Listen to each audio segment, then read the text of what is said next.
I know the title is crazy. I just wanted you to click on the video. Please keep watching. Please. Major spoilers. So if you don't want spoilers, click off. If you've read the manga, well, keep watching, please. Steel Ball Run. In my opinion, it's the best part of JoJo's Bizarre Adventure. Alright, I'm not gonna waste time on an intro of, oh, what the part is, what am I talking about, why is the 14-year-old married? I'm just gonna talk about every single time this married 14-year-old was really, really useful to the plot of the Steel Ball Run. Alright, so we first see Lucy Steele next to her husband, Stephen Steele.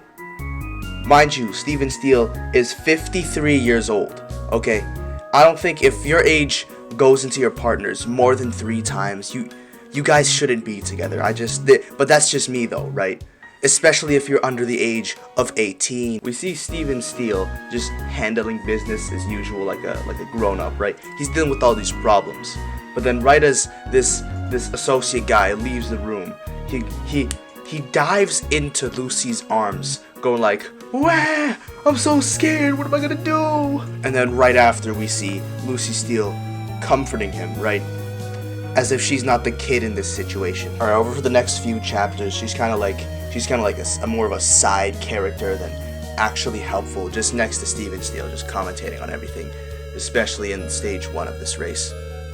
Thus and so, we find Lucy Steele and Stephen Steele discovering some kind of dead body, and they're just investigating it, right? And one of the racers, Mountain Tim, tries to steal Lucy from Stephen, as if she isn't 14 and married. Fast forward a bit till after Johnny discovers that he actually has a stand called Tusk. Yes, it is the exact same one that has been edited and has been associated with a refrigerator. Steele is actually just chilling with his assistant, just discussing about the problems, the political and economic state of the world right now, and then he goes, okay, yeah, alright bro, I'm gonna talk to the president now. And then we get introduced to the president of the United States, Funny Valentine. He gets introduced, we see him, right?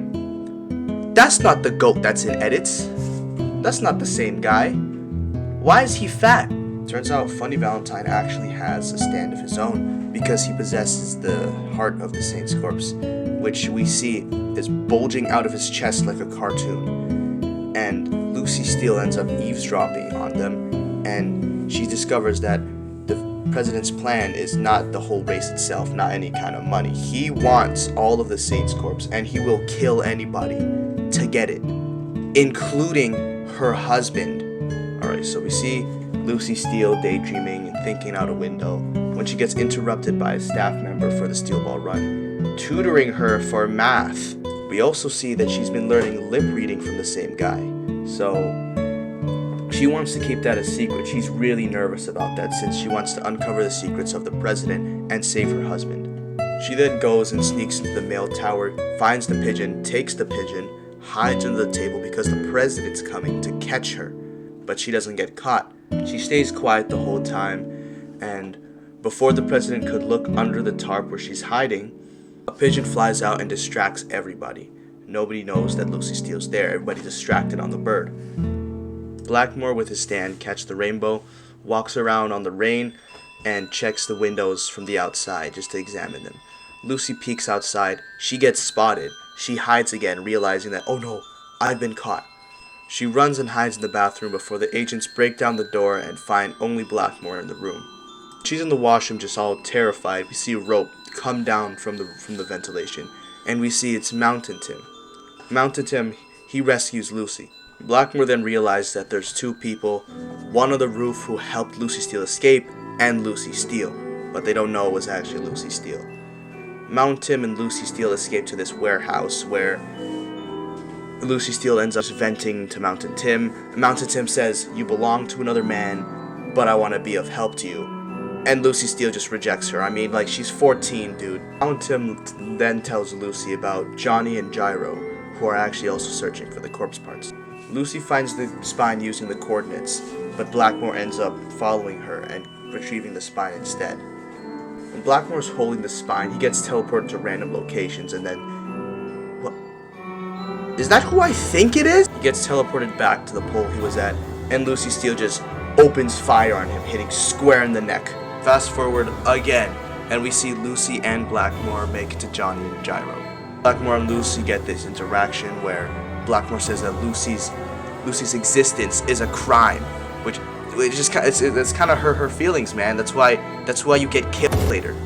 Gyro and Johnny talk with Lucy, and Gyro makes Lucy take the corpse part that Gyro actually has, the eye, and makes sure that Lucy Steele steals the rest of the corpse parts from the president instead and give it back to them. We kind of get this crazy panel, which, I mean, kind of sums up Lucy's whole story. Afterwards, we see Lucy in a library just crying and then logging in and crying again because she knows she has to take the heart and the body parts away from the president.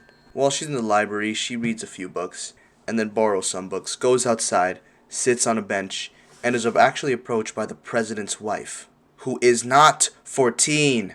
Then we get this really weird interaction between the two where Lucy faints from exhaustion and caresses the president's wife's chest.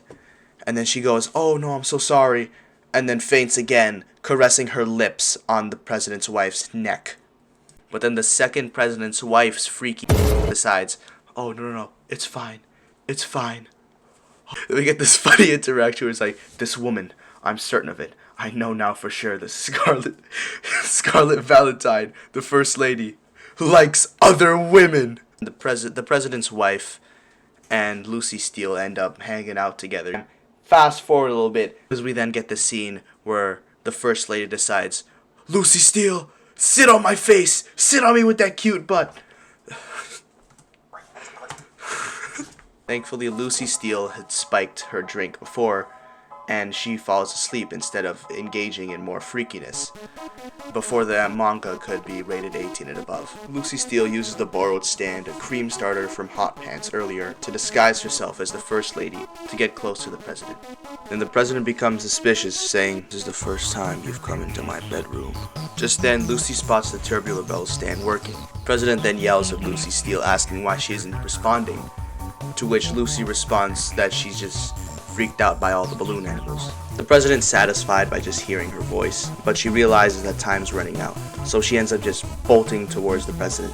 She jumps onto the bed and ends up just caressing the president's lips with her finger because her finger actually has a sleeping drug in it. While the president's knocked out, she uses the eye from Gyro to locate the heart, but she realizes that the president has more corpse parts than the heart. As she finds out, one of the Tubular Bells ends up stabbing her through the thigh, and through all the pain, she just screams. And then from the screaming, the First Lady ends up bursting into the room, seeing herself and realizing, oh, that's Lucy. At first, she's like, "Oh no, poor thing, you look so frightened." And then the next second, she quick draws a gun and tries to shoot her.